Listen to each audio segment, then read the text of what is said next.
Olá pessoal, hoje vamos falar sobre o poder da língua. As palavras têm poder, e devemos usá-las com sabedoria. Hoje vamos explicar sobre um versículo bíblico que se encontra no livro de Provérbios capítulo 18 verso 21 que diz: A morte e a vida estão no poder da língua, e aquele que a ama comerá do seu fruto. Mas antes de explicarmos o versículo, não se esqueça de se inscrever para mais aprendizado da Palavra de Deus. Esse é o canal Palavra do Dia. O versículo começa com uma declaração de poder: a morte e a vida estão no poder da língua. Essa declaração significa que a língua tem o poder de influenciar o nosso destino. A morte e a vida são metáforas para o bem e o mal. O que falamos pode ter um impacto profundo em nossas vidas e nas vidas de outras pessoas. Esse versículo é uma reflexão sobre como nossas palavras podem levar à morte. Palavras de ódio, raiva, crítica e maldade podem causar dor, sofrimento e até mesmo morte. O versículo usa duas metáforas para ilustrar o poder da língua. A primeira metáfora é a morte e a vida. As palavras podem levar à morte, como quando são usadas para espalhar mentiras ou ódio. Elas também podem levar à vida, como quando são usadas para expressar amor, compaixão ou verdade. A segunda metáfora é a língua. A língua é um órgão pequeno, mas ela pode ter um grande impacto no mundo. Ela pode ser usada para construir relacionamentos ou destruí-los. Ela pode ser usada para espalhar paz ou guerra. O versículo termina com uma promessa: em quem a ama comerá do seu fruto. Essa promessa significa que, se nós amamos a língua, colheremos os frutos dela, seja bons ou ruins. Aquele que ama é aquele que fala com sabedoria e bondade. Aquele que ama é aquele que usa suas palavras para construir e edificar, afinal o amor é o oposto do ódio.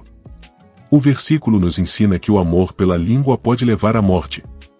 Isso ocorre porque o amor pela língua pode nos levar a falar palavras que são prejudiciais para nós mesmos e para os outros.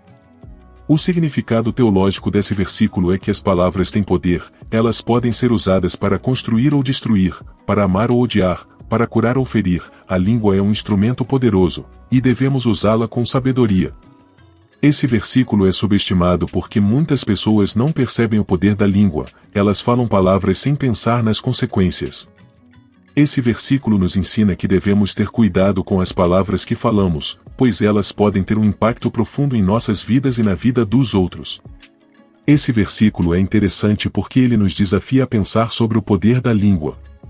Ele nos ensina que a língua pode ser usada para o bem ou para o mal. É um versículo que nos motiva a usar a língua para construir e curar, não para destruir e ferir. A morte e a vida estão no poder da língua, e isso significa que nossas palavras têm o potencial de trazer tanto a morte espiritual quanto a vida espiritual. Em outras palavras, podemos usar nossas palavras para abençoar e encorajar as pessoas, ou podemos usá-las para ferir e destruir. Este versículo nos ensina que devemos ser cuidadosos com o que falamos. As palavras têm poder, e devemos usá-las para o bem. Como cristãos, devemos usar nossa língua para o bem. Devemos evitar falar mal dos outros, espalhar fofocas ou dizer coisas que possam ferir. Devemos usar nossa língua para construir relacionamentos, espalhar amor e promover a paz. Aqui estão algumas aplicações práticas desse versículo. Devemos pensar antes de falar. Devemos nos perguntar se o que vamos dizer é verdade, necessário e edificante. Devemos ser gentis e compassivos com as palavras. Devemos evitar falar mal dos outros, mesmo quando eles merecem. Devemos usar nossa língua para encorajar e edificar os outros. Devemos falar palavras de amor, esperança e fé. O versículo Provérbios capítulo 18 verso 21 é um conselho sábio para todos nós. Ele nos ensina que devemos ter cuidado com as palavras que falamos. Devemos usar a língua para construir e curar, não para destruir e ferir. O que você vai fazer com esse versículo? Você vai usar a sua língua para construir ou destruir? Gostou do vídeo? Se inscreva e compartilhe para mais mensagens edificantes. Esse é o canal Palavra do Dia.